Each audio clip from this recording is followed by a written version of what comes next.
I don't think they're bad people. I think they provide a very useful service in most cases. We should expect a corporation to behave like this. The definition of a for-profit corporation is someone who does everything in their... Wait a minute. No, no, no. Hold up. Hold up. Let him cook. Wait. Hold up. There's people getting rich off this graph. USA checks are no longer clearing for Donald McDonald Harris, and he's going brazy mode. He made a video called "Who Gets Rich Off the Poor?"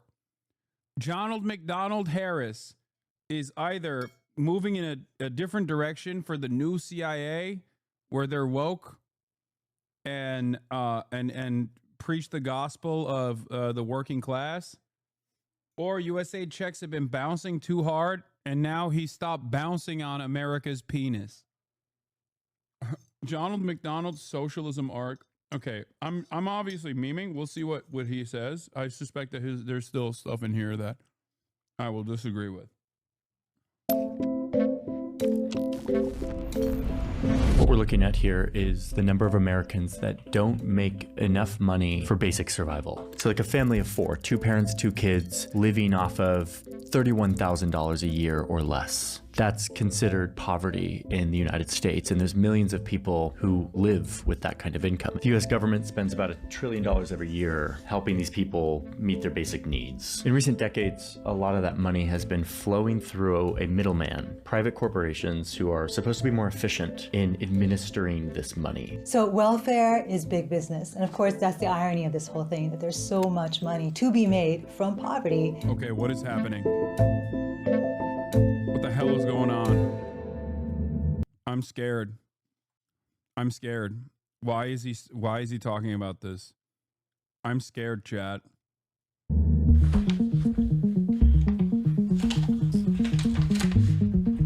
Now, this is not easy stuff to understand. We're talking about government welfare programs and bureaucracy. Sometimes they're intentionally hard to understand, and these corporations don't... If the Chi-Coms gave this man money before they gave me money, I swear to God, I'll do a Alex Jones pivot, by the way. I'm being so for real. Do you understand me? You will hear anti-Chinese propaganda like you've never heard before out of sheer envy. I have been your most loyal servant for almost a decade. If you were to take me off the list because you've gotten the propaganda for free, and instead fund and funnel money into the likes of former CIA agents like Donald McDonald, I swear to God, I'll drop this whole thing. I'll forget about Chinese century of prosperity overnight. You understand me?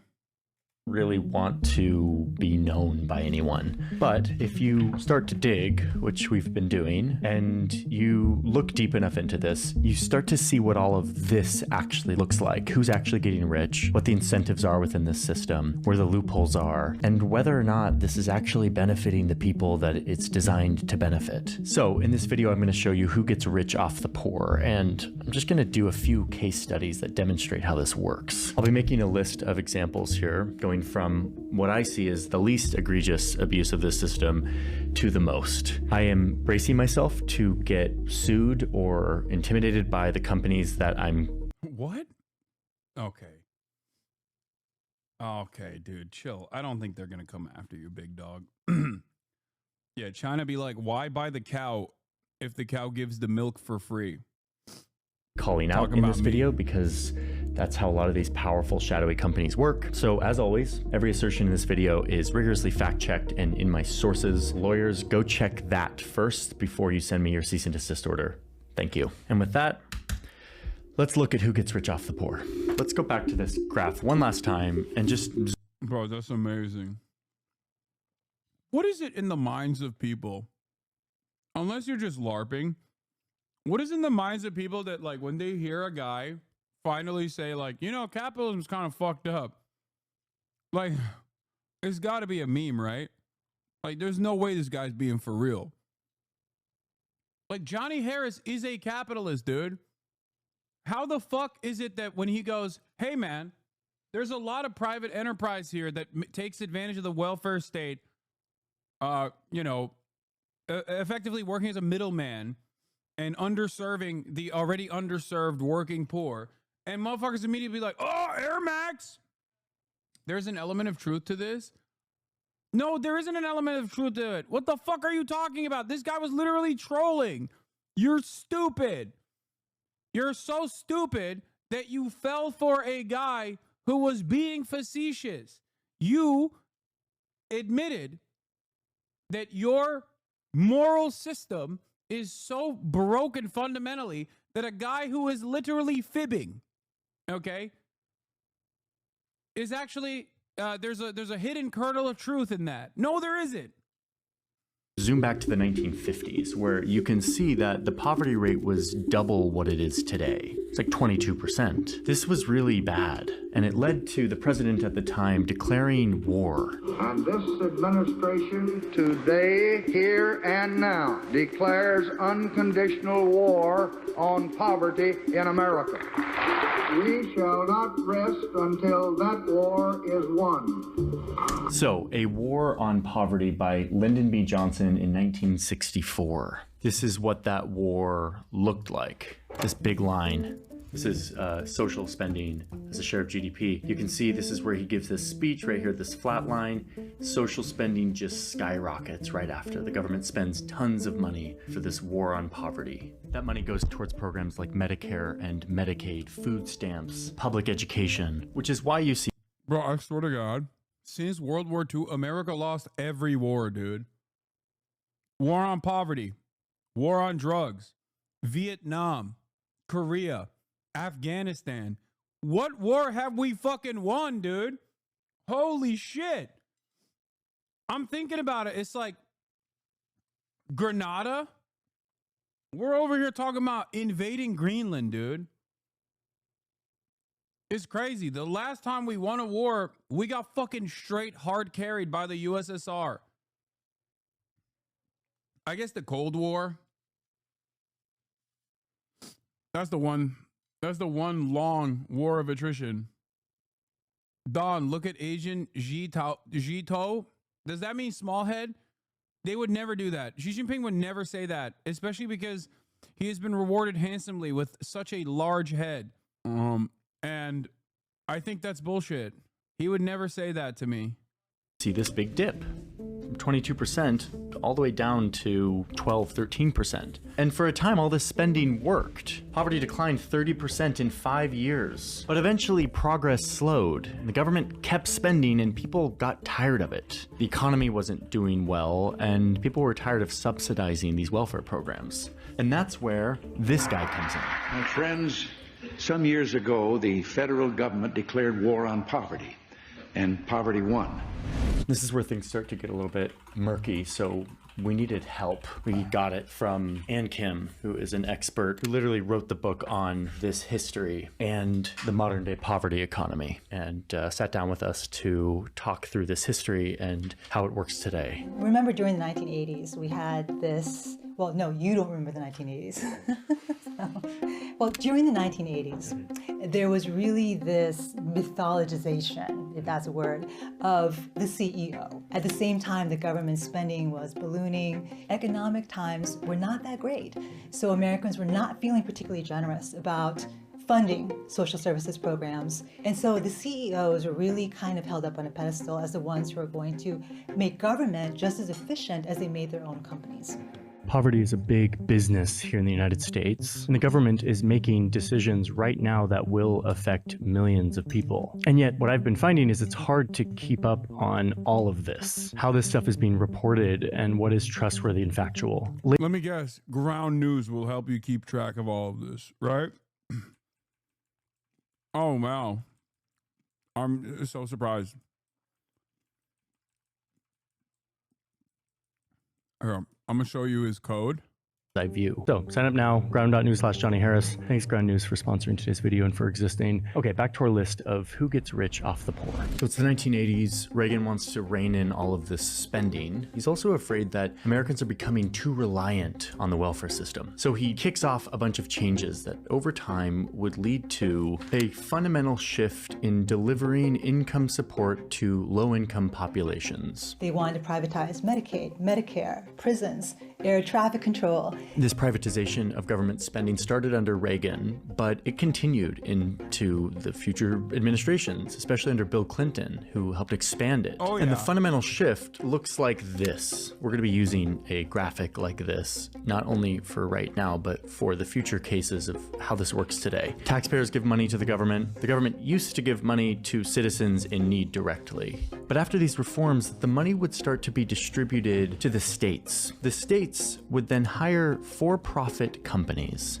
to do the complicated work of distributing this money to eligible people in need. They would be responsible for making sure that no one's abusing the system, determining who's eligible and who's not. And the thinking here was that the government is much less efficient than private companies. And that is true in most cases. And that if we apply business and the free market and profit motives to welfare, that the for-profit companies would make this more efficient. Less government spending, less waste, and less over-reliance on the welfare system. And the big part of all of this is that there would be more requirement for people to be looking for a job or be working in order to qualify for benefits. And who would verify that applicants are actually working? These for-profit companies. And so this is how our welfare system works today, in a very kind of American way. It is administered by private companies that you've never heard about, who are given lots of money from the government to dole it out to people in need. So Reagan started this privatization train. And it was really President Bill Clinton who not only hopped on board that train, but got it accelerating to its destination, which was total privatization of a lot of social services in America. Okay, so that's the context here. It's been 45 years since this big experiment began of privatizing our welfare system. And I've always wondered, like, did this work? So that's sort of been the curiosity at the heart of this No. story. Is government more efficient? Are we saving money? Is this helping vulnerable populations in a more efficient way? The answer is, in some cases, yes. Like, there have been positive outcomes of outsourcing to contractors within the welfare system and public spending. A good example of that is food stamps that used to come in these paper coupons, but now are delivered electronically on a debit card. This is more The government could do that.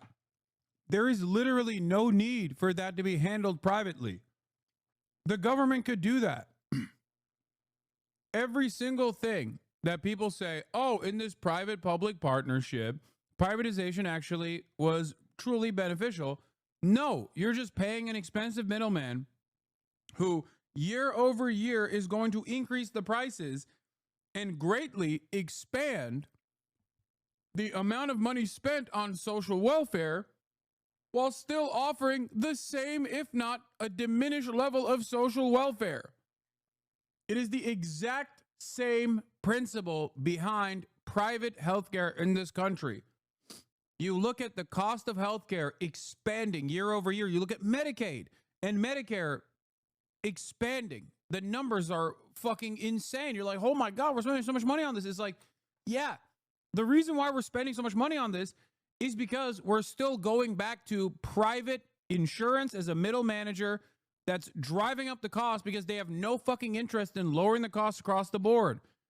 As a matter of fact, it's literally beneficial for private healthcare in certain circumstances to increase the cost. It is an unnecessary middleman that does not need to exist, that quite literally works to explode the cost of all of these services that would be infinitely more efficient if handled by the government. America and the private-public partnership in the United States of America is one of the biggest nuisances. It truly contributes to our GDP skyrocketing. It really does. It is one of the major reasons why our GDP is as vast as it is, as large as it is. Having said that, however, the services at the end state on the client side are still dog shit. So we spend more than everybody else, and we get worse or even less money, less monetary help, or less services, a diminished service at the end on the client side in comparison to other places. All that does is create an economy around expensive middlemen that should not even fucking exist. Oh, it is in every aspect of our lives. Genuine question. Why do you not think Ronald Reagan is the worst president of all time? I do. What are you talking about? Ronald Reagan is the worst American president, I would say, even though there's a long list of evil demons, including slave owners. I think Ronald Reagan's impact on America and the globe as a whole is tough to beat. It's him and George W. Bush that have done untold amounts of pain. Secure, it's more efficient. It ensures that people use these for food. There are a lot of instances where private companies have made government spending more efficient, but the purpose of this video is to shine a light on the many instances where private companies have gotten really rich off of this system in a way that has not benefited the most vulnerable and needy people in our country. I don't know. It might be George W. Bush's administration that might be the worst. But I think Ronald Reagan still set the stage for George W. Bush.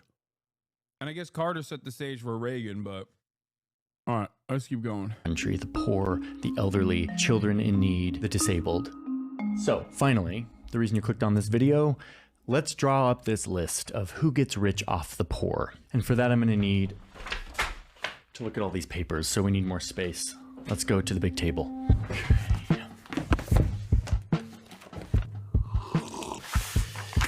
Okay, so the first one on our list is slightly adjacent to the privatization of welfare, but it follows the same incentives and dynamics. And it has to do with taxes. One of the ways that the government subsidizes the lives of lower income people is through a tax credit. So when you file your tax... Okay, speaking of Abe Lincoln, one last thing I want to mention is that it is very funny that Republicans will talk about how, like, the Democrats were, the Dixiecrats, or Abe Lincoln was a Republican, whatever the fuck, right? And it's so funny because, like, in the time of Abe Lincoln, the Republican Party's credo literally featured the abolition of chattel slavery in the South and wage slavery in the North. It was the closest any major party has ever been to Marxism in American history. That was the Republican Party. Think about that. Like, this is a part of American history that's often not mentioned. Not only was Karl Marx a major glazer of old Abe in Abraham, he was a Marabou himself. He wrote letters. Abe never responded as far as we know. I don't think there's any information on whether he ever responded to Karl Marx or not. But Abe Lincoln, gay, maybe bisexual, we don't know. But the Republican Party's official, the original credo of the Republican Party was to engage in the abolition of chattel slavery in the South and wage slavery in the North. That's real. Taxes, you show that you've been working, you've made money, but you didn't make that much money, and therefore you qualify for an earned income tax credit. If you have kids, it goes up and it kind of maxes out at around $7,000. This is a very simple thing. In a lot of countries, you like check a box and you get this refund or this subsidy to your life. But in the United States, it looks like this. This is a 45-page instruction manual about all the specifics on the earned income credit, something that should be so simple, and that is a key way of helping lower income people live their lives. The tax code here in the United States is deathly complicated, intentionally designed to be so, to make certain companies rich. And this is one way that works. I had a lot of feelings about this. I made a whole video on the New York Times about this very thing, but I didn't focus on this aspect of it. Because it's so complicated, Yeah, that's by design. As Jhonny also knows, that is literally by design. And sometimes they'll make it even more complicated, also by design, where they'll just make it inaccessible. Like they'll close up the pathways where you could receive potentially receive this this aid. Like during COVID, when the state of Florida deliberately made their website unusable. Low-income people who qualify for this credit don't want to fill it out themselves, and so they go to a tax preparer. Enter this guy. Well, not this guy specifically, but a guy like this, representing a company like this, Liberty Tax. Also, they make money. I forgot. This is opportunity for bounty. More of that private-public partnership that the American government absolutely loves. A middleman that will solve the inefficiencies that we have directly created. Sometimes the middleman itself petitions the government, lobbies the government to create these inefficiencies so they can fill that void and make money. Is one of many tax preparation companies that advertise to low-income people to come in so that they can prepare their taxes and get them in on the earned income tax credit. But we now know they do so using some pretty shady means. There's a lawsuit. Lawsuit. District of Columbia versus Liberty Tax Service. Liberty Tax was recently sued for luring low-income people by saying that they will prepare their taxes for them, only to deceive these customers by secretly skimming extra money off the top of their tax refund, which remember includes the earned income tax credit that is meant to subsidize their lives. Liberty Tax also gives out loans to people, saying that they can pay them back once they get their tax refund. But what that really has done is create a market for high-interest fast cash products like refund anticipation loans or refund anticipation checks, which are basically just payday loans that are secured by the refund. And so this predatory industry has grown to take advantage of the complexity of an incredibly important benefit that a lot of poor people count on every year. These loans would often come with high interest rates and unexpected fees. In fact, the pricing in all of this has been kind of a black box, allowing Liberty Tax to take advantage of low-income Americans trying to get in on the benefit that they are entitled to because of this tax credit. Okay, and this is where I have to come clean. I worked for this company. Not for very long, and not in any high position. I was one of these Statue of Liberty guys. One winter, I was home from university waiting for a security clearance for an internship at NATO, and I needed money. And so I found this job, being the Statue of Liberty, holding this sign. I didn't know what the sign said, okay? But it probably said something like, "Need money today? Apply for a $500 to $6,250 easy advance."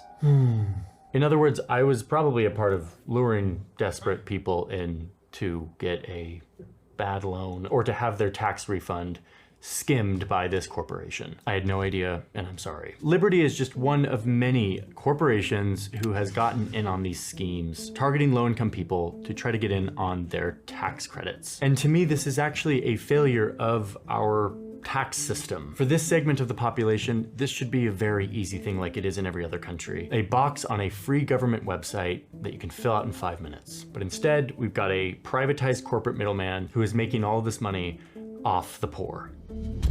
Okay, number 2, housing.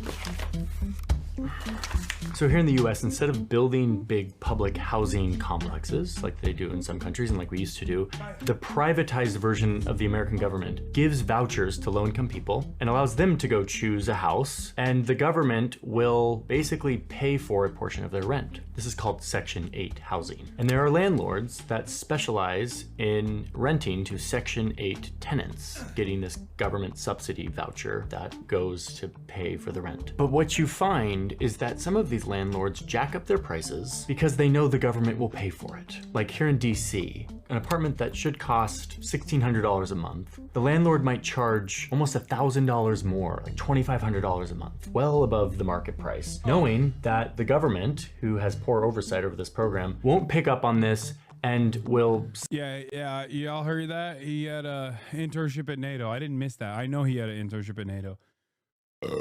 That's why I say he's CIA. You guys got a little insight into how I play with Kaya normally. Why are Mormons always getting tricked into being evil? That's so funny. I beat her ass like that. Subsidize that inflated price. What if your dog starts balding? I will have to give her minoxidil then. I'm kidding.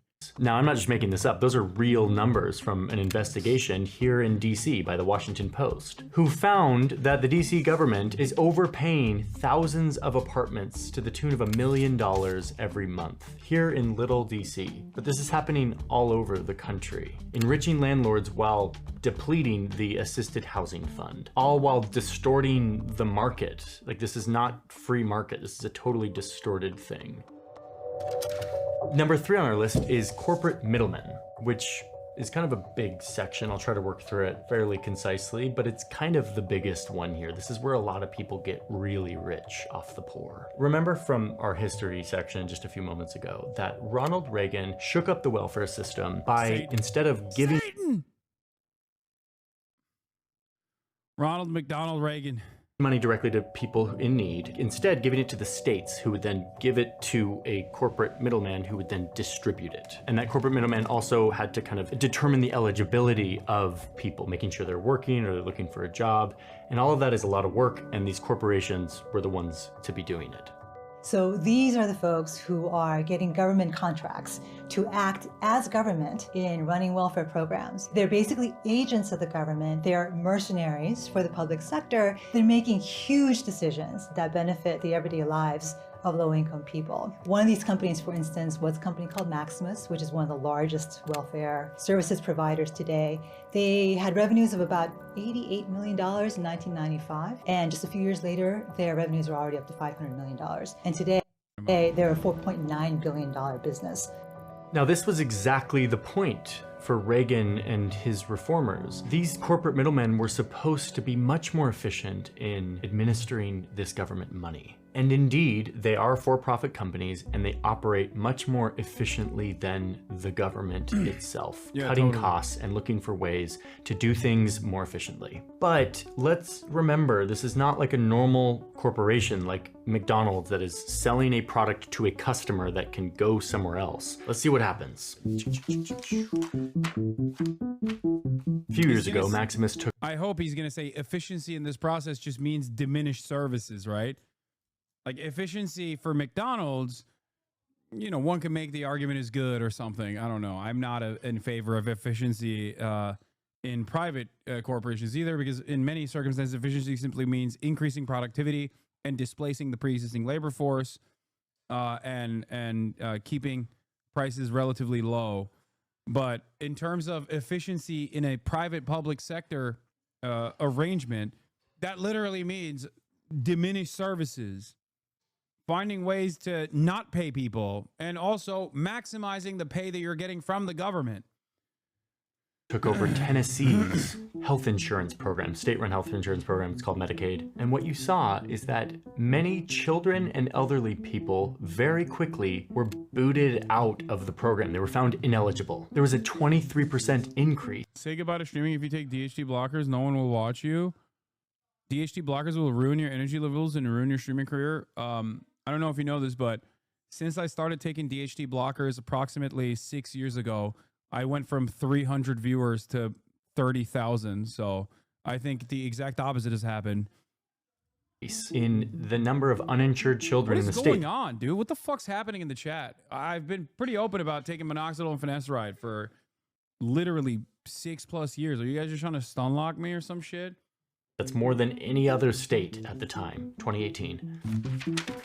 It took me a while to get my head around this. Like, why would a for-profit company want to kick children and old people off of the state health insurance program? I'll explain in just a sec, but let's look at one more example. In 2016, Maximus took over the Medicaid program in Kansas. And soon thereafter, applicants started to see huge delays in their applications. Backlogs started to build up, which, remember what we're talking about here. This isn't abstract. This is vulnerable people, in this case, mostly elderly people, not being able to access their basic health needs for weeks and sometimes months because their application was pending for a very long time, meaning Maximus was working on it, but presumably very slowly. slowly. And that's because children and low-income people and elderly people are not Maximus's customer. They do not have an incentive to serve those people, partly because those people can't go anywhere else. Those people think that they're interacting with the government. They don't know who Maximus is. And mostly because their main job is to get more government contracts and then to cut costs so that they can capture as much of that government contract as profit.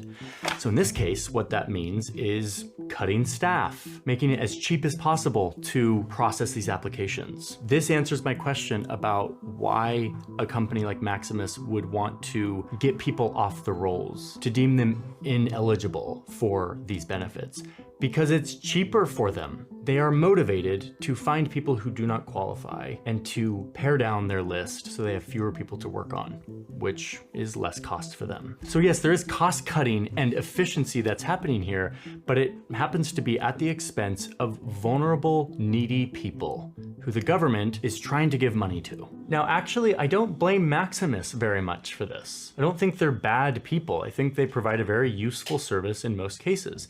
We should expect a corporation to behave like this. The definition of a for-profit corporation is someone who does everything in their... Wait a minute. No. Hold up. Let him cook. Wait. Hold up. Is he refusing to ascribe a moral imperative and simply saying that this is how capitalism is, only helping you arrive at the conclusion that it is an immoral system in and of itself? Because that is... Welcome back, Karl Marx, you know? It's not like he's saying that, this companies are not moral actors. They simply operate at the behest of the profit incentive. It is the incentives within the system that has been normalized that is the issue here. Just saying. Power to make money for their company. That is their job. So without proper oversight and competition and regulation and performance review, these corporations should be... Oh my God. Oh, damn. My bad. It's not the private-public partnership that is at fault here. It's simply that the government hasn't regulated it appropriately. Oh, man. If only there was more regulation from the government, and then there would be more abundance. Expected to minimum... Yeah. He turned it around and said, real capitalism hasn't been tried yet. I mean, he's not like a fucking libertarian or whatever. I think he's more so a social democrat. I love how, what? Dodge is reversing what Reagan... I love how... Minimize the resources they have to put into processing applications and administering benefits. Yeah, and what we need is a public-private partner who can oversee the profits for the middlemen. What we need is more middlemen. That's right. Instead of making the government do this service, as it does virtually everywhere... Sorry. I apologize. Stop sniffing. Stop sniffing. You're gross. Anyway, instead of having the government seize control over these initiatives as it has in virtually every other competent and comparable OECD nation, we need another middleman, maybe even a private one that is just like a regulatory agency that regulates the regulators, I think. And then we can hire more people, and then more CEOs can make money that way. That'll fix it. Another point of fairness here, if you look at the financials of Maximus, they're not some crazy profitable company. Yes, they bring in billions of dollars. They've captured a huge amount of this government services market. Their gross profit margin is 20%, which seems like a lot. But if you actually look at their net profit margin, which is kind of their more typical profit margin, it's like 3%. Then, okay, so is private healthcare. Private healthcare margins are so low. Private healthcare margins are so low. Why is there a government services industry? Why isn't it just the government? If it's so goddamn low, if the net profit margin is around 3% and that's, so low, so low, then fucking abolish it. That's my argument. Like, if you are a capitalist, and this is where the capitalist dogma shelters you from recognizing the truth. it stunts your imagination, where you have the fucking horse blinders on, and no matter how much you can dream of a beautiful future, if you're still locked into the dogmatic ways of thinking within the structures of capitalism, you ultimately still have this underlying attitude that corporations are also magnanimously doing things. Even after you describe that this is just how corporations are. Corporations are supposed to work for profit. That's what for-profit corporations do, which is why we need more regulation on top of this. Okay, how about no regulation in that field? That is a necessity because it's run by the government. That's a pretty poor performance for a company. They're not insanely profitable. The CEO did make $7.3 million last year in full compensation, and they did spend over $1 million in lobbying and funding elections. My point here is corporate middlemen who administer welfare are not robber barons, and they're not running some corrupt scheme, but they are for-profit corporations who will cut costs where they can. And if they're not held accountable for doing that, the people who suffer are the people who are already vulnerable and needy in our country, which is what all these programs are meant to help. Because they're one of only a handful of companies that are in this business, you can get away with a lot of behaviors that may not fly in a more competitive marketplace. I remember interacting with these companies. I didn't know I was interacting with them until I started reporting the story, but when my son was like 1.5, he was diagnosed with autism, and we started to look around for services, realized our insurance didn't cover anything, so we went to Medicaid. Dude, this is why we watch Donald McDonald, Mr. CIA Harris, okay? The reason why we watch him is because we disagree with him, chatters. That's the whole point. And we qualified. And my wife spent hours and hours on the phone with what I now know was a corporate middleman trying to work through these applications and processes, and it was mind-numbing. Yeah, Jhonny is the insight into the liberal mind, as is Asman the mind of the conservative. We get to understand what conservatives are saying, doing, and thinking, what motivates them when we look at the Asmongold chat and Asmongold. Just as it's important to understand the fascinating mind of a liberal, Jhonny Harris gives us a fair insight. Complicated and difficult, and the wait times were so long, and the paperwork and the hoops that we had to jump through. And I remember feeling a lot of anger at the inefficiency of the government. The government has no incentive to perform because we're not their customer. What I realize now is that I was dealing with a corporation. I was not the customer. Was not the customer. My son, Henry, who needed services, was not the customer. And in fact, complicated forms and more wait times and process is actually more business for these corporate middlemen. They have an incentive to sell more paperwork to all of us. To me, that is a distortion of what Ronald Reagan dreamt about, of corporations swooping in and making our government more efficient. Okay, that's corporate middlemen. Let's move on to number 4. Medicaid dentists. Now, I've had some positive experiences with Medicaid. When I was a freshly married, in my young 20s university student with no insurance, and we had our first baby, I got hit with a $10,000 bill from the hospital and freaked out and went to the billing department at the hospital, and they told me about this magical thing called Medicaid for someone like me who was very low income at the time. And lucky for me, whoever the benefits contractor in Utah was handled it very well, and it really saved my bacon. But if you look at all sides of Medicaid, you start to see entire industries that exist to take advantage of the Medicaid system. A good example of this is dentistry. It's created an enormous business opportunity for some dentists who see that they can make a living treating exclusively Medicaid patients. Unlike regular private insurance, Medicaid doesn't reimburse very much for dental procedures. So because of that, a lot of dentists don't take Medicaid as an insurance. And on the other side, there are some dentists that only take Medicaid. They specialize in appealing to patients who qualify for Medicaid,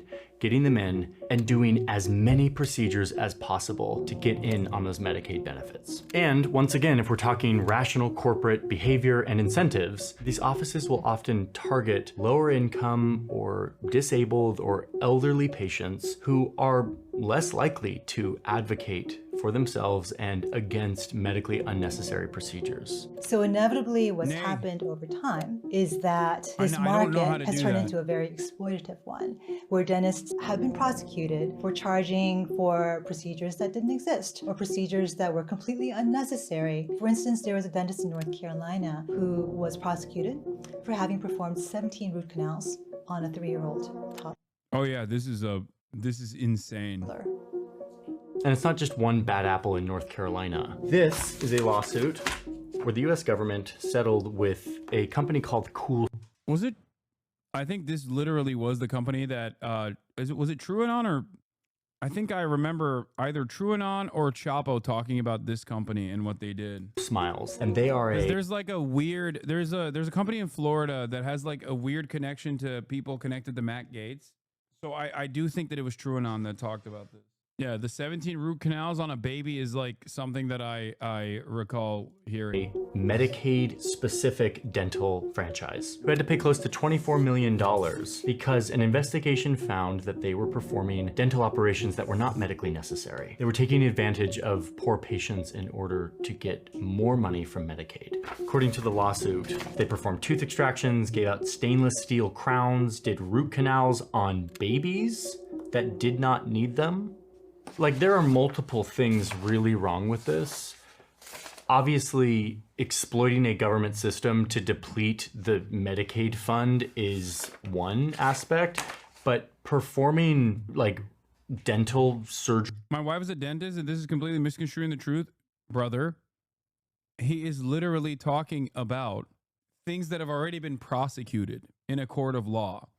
He didn't make that up. Unless you're saying the justice system is unfairly maligning big, brave Medicaid dentists that do unnecessary dental work in an effort to farm Medicaid payments. This isn't to say every dentist operates like this. No, he's not saying all Medicaid dentists do this. The fuck? Surgeries on people, root canals on babies for money is a level of greed. Unless your wife got prosecuted, in which corporate case exploitation that I cannot really get my head around. But again, in a world where companies will maximize profits, this is to be expected if the incentive structure is set up that way. Let's get to number 5, which is similar to the dental clinics, but it has to do with kidneys. Here in the US, lower income people are disproportionately plagued with kidney failure, a disease where your kidneys fail and your blood can't be cleaned by your kidneys, so you need a machine called a dialysis machine to clean your blood for you. Luckily, since the 70s, the United States now heavily subsidizes people who need dialysis for their... This was ironically Richard Nixon, wasn't it? Am I crazy? Am I misremembering? Yeah, Richard Nixon signed Social Security amendments in 1972, which created the end-stage renal disease. Nixon signed the bill that was experimental at the time to cover all medical expenses for anyone diagnosed with kidney failure. Richard Nixon, Maoist third worldist, opened up China to the world. Remember that. Okay? EPA, kidney dialysis machines for all. Opening up China to the world. Just saying. These are important things to remember when talking about the often misunderstood Nixon regime. Their kidneys. And dialysis is meant to be a temporary intervention while you wait for a kidney transplant. There's always a long waiting list for a kidney transplant, so you're on dialysis until you can get a transplant, which increases your chances of living. It is a wonderful thing that the government subsidizes this because it saves a lot of lives. But inevitably, here comes the exploitation. Overnight, it instantly created an industry opportunity to offer dialysis. Disadvantaged people need more dental work than those who can afford to go every 6 months. Disabled people have more complex dental cases. Dentists should be able to make a living off of Medicaid exclusive work. We need more dentists and access to dental care. Fuck this guy. I think you guys are misunderstanding the point that he's making. I don't think he's talking about every dentist, every Medicaid dentist. Politics is dead. There's no left or right, only rich or poor. Dialysis, because now the government was going to pay for it. One of these companies is called DaVita. I think they're the largest dialysis center company in the United States. And because of this set of incentives, we can start to piece together how they would behave. And the thing again about dialysis is, like Medicaid dentistry, it's a volume business. The government pays dialysis centers per treatment, and last year was about $380 per treatment. So it is unfortunately in the interest of dialysis companies that run dialysis centers to keep those machines occupied as many hours of the day as they can, to cycle through as many patients as they can, because an empty dialysis machine is $380 that they're not making. Okay, so a company making sure that their machines are being used at full capacity is actually, there's nothing inherently wrong with that. That is a company using its resources efficiently, administering a life-saving treatment. But that's kind of just the beginning. What you see in these for-profit dialysis centers is less staff to help with the treatment, and you see higher death rates. And this is where it becomes so clear where the failure is. You see 17% fewer referrals for kidney transplant, meaning these people who are on a temporary dialysis intervention, who are supposed to be waiting for a kidney transplant, are kept on the machines longer because a for-profit company makes money the longer they are in the chair. So why would they refer them to get a kidney transplant when they make more money keeping them on the dialysis treatment? If someone gets a transplant, that is a lost customer.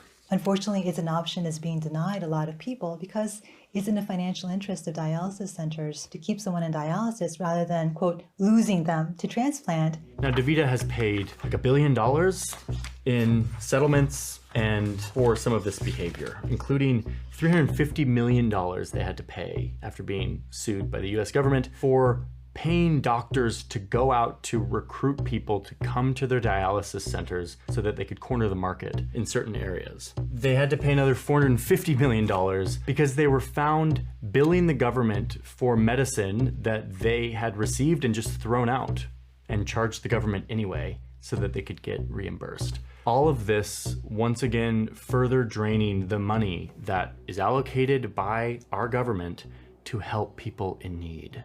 And finally, number 6, the last on our list, the one I'm deeming the most egregious because it has to do with children. And not just any children, the most vulnerable children in our society. Specifically children who have been removed from their family because of abuse, abandonment, or death. Foster children.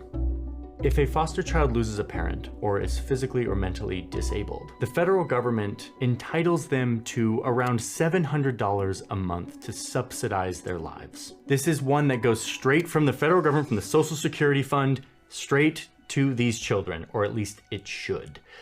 But here comes the corporate middlemen once again. States will often hire corporate middlemen like Maximus, who is in fact a part of this, to look through the databases of foster children to identify which of those children qualify for this benefit, meaning which of these children have a dead parent or are physically or mentally disabled. And then to go through the process of diverting that money. Whoa. Kaya. Oh my God. Kaya, please. You're being real bad right now. I have pomegranate molasses that my mom that my dad got for my mom. She dropped the bottle and it broke, and then it started spilling everywhere. And because her car was running, she had to go outside and quickly turn off her car. I cleaned it up in the process, but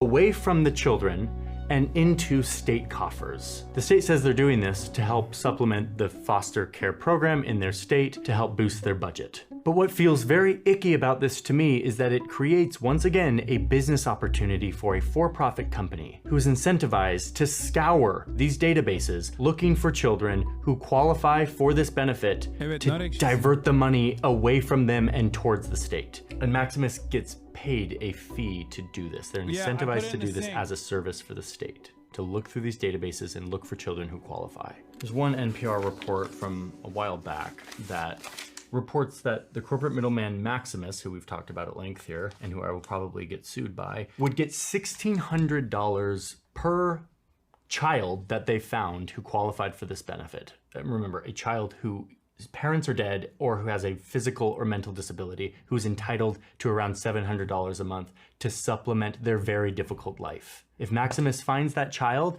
and diverts that money into state coffers, Maximus gets paid $1,600. That was in Alaska. Oh, but it's still going on. In 2018, Washington State worked with Maximus to get $6.89 million of foster children's money. Wisconsin got $4.13 million from their foster children, thanks again to the services of Maximus. Illinois, $18.7 million from foster children. Illinois didn't work with Maximus in this case, but another similar corporate middleman called Diversified Services Network to do the same thing. None of these companies want to be known or spoken out loud. They just sort of operate as like a proxy for the government. This is what they do. I saw the Supreme Court 9-0 ruling. Supreme Court says Trump administration must facilitate return of Maryland man mistakenly deported to El Salvador. And no, this is not the Supreme Court going woke, chat. Okay? This is the Supreme Court saying this is our limit, okay? Our limit is when you violate a previous court order and erroneously, without due process, send someone to El Salvador. You cannot turn around and claim as though you have no mechanism of bringing them back, especially because, I mean, this is important. This is important because this is like either a constitutional crisis or the Trump administration takes the L.